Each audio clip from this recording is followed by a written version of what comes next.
Underwater photography is a window into another world. We can connect deeper with marine life and see it up close. And it's easier than you might think.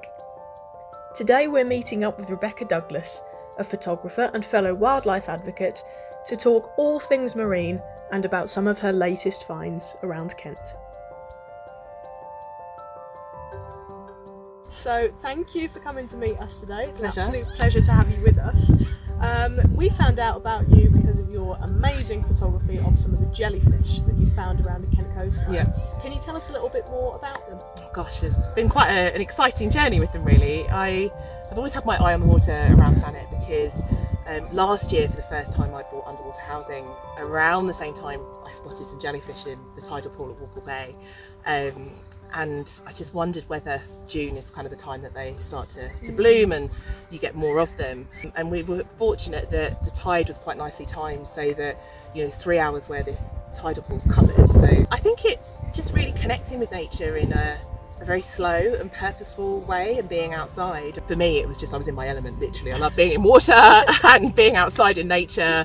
And then there was just something really special about just slowing down what you were seeing and then connecting with capturing it and then kind of watching the jellyfish movements and getting used to anticipate the shapes that they make through the water. Amazing. With some of the stuff that you're able to capture as well, I suppose it's a good way of showing people a world they can't normally see in their day-to-day life, so that must be a real privilege. Definitely, and I think for me that's something that I really focus on with photography because I know that I'm very privileged to have this kit that opens that world up. You don't realise is on our doorstep, and I think when you watch the programmes about Blue Planet you often think kind of far away tropical places and overlook actually just the biodiversity that's in our oceans right here on the doorstep and how easy it is to see those things. So I think anywhere where there are the walls that contain the water gives you a really easy access point to look in and see what's there.